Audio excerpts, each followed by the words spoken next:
NTIA to award $420 million for wireless equipment innovation. Washington State approves $21 million for broadband infrastructure. Australia's national broadband network loses subscribers to Starlink. EchoStar drops 350,000 subscribers, and China launches medium Earth orbit satellites for the first time. Those stories and more on This Week in the Broadband Universe. Hello, everyone, and welcome. I'm Craig Corbin. NTIA released the second notice of funding opportunity this week from the Public Wireless Supply Chain Innovation Fund, up to $420 million in funding slated to be made available to advance the adoption of more open and interoperable wireless networks, both domestically and abroad. NTIA previously awarded more than $140 million to 17 grantees in the initial NOFO. The $1.5 billion Wireless Innovation Fund serves as the sole source of funding. Washington State's Public Works Board approved $21 million for broadband infrastructure funding. The loans and grants will help expand broadband access for more than 6,000 homes, businesses, farms, and community anchor institutions. Okanagan County Electric Cooperative was awarded $5 million. Whidbey Telephone Company, $4.5 million. A pair of public utility districts, Jefferson PUD number 1 and Okanagan PUD number 1, will each receive $4 million in grant and loan funding. Groundbreaking this week in South Georgia for a broadband expansion project. Officials from Lowndes County, Kinetic by Windstream, Colquitt EMC, along with the Georgia State Broadband Office, were on hand for the event. Project expected to provide internet access to more than 16,000 homes and businesses. Funding for the $39 million project includes $21.7 million in ARPA funding, along with $17.6 million from Kinetic. This marks the second largest broadband grant distributed by the state of Georgia.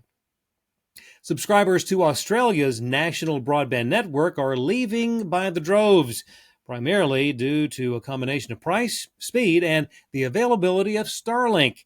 Most of the subscribers who recently dropped NBN service were on fiber-to-the-node portions of the network, which use legacy copper phone lines to connect to the home.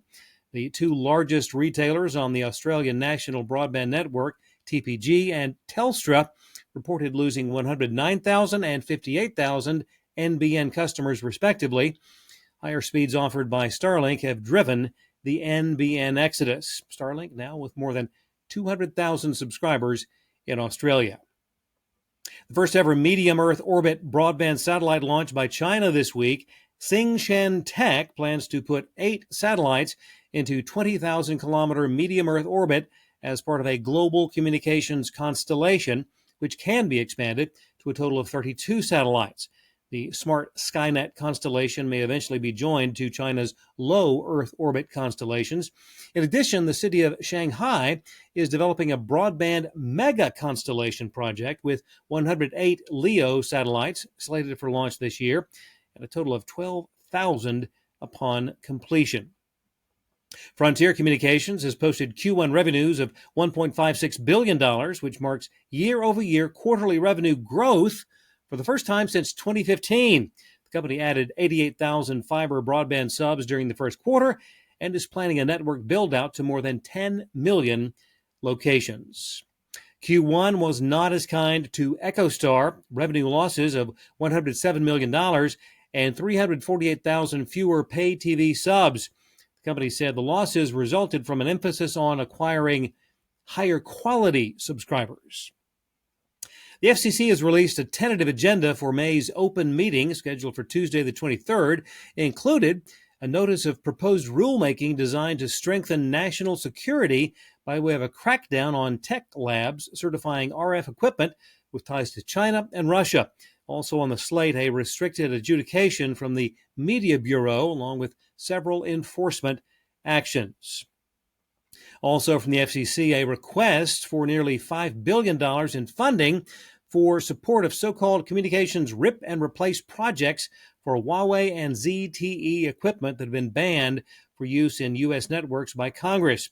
Chairwoman Jessica Rosenworcel has responded to Congress following an allocation of $1.9 billion for the project. And finally, how much of an impact is Caitlin Clark actually making on the WNBA? Well, in addition to a dozen local television stations being added to the regional network that carries Indiana Fever games, now word that Clark's WNBA regular season debut, May 14th, will be streamed on Disney+.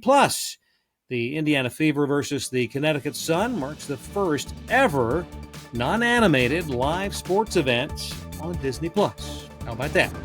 Thanks for watching. We'll see you next time on This Week in the Broadband Universe.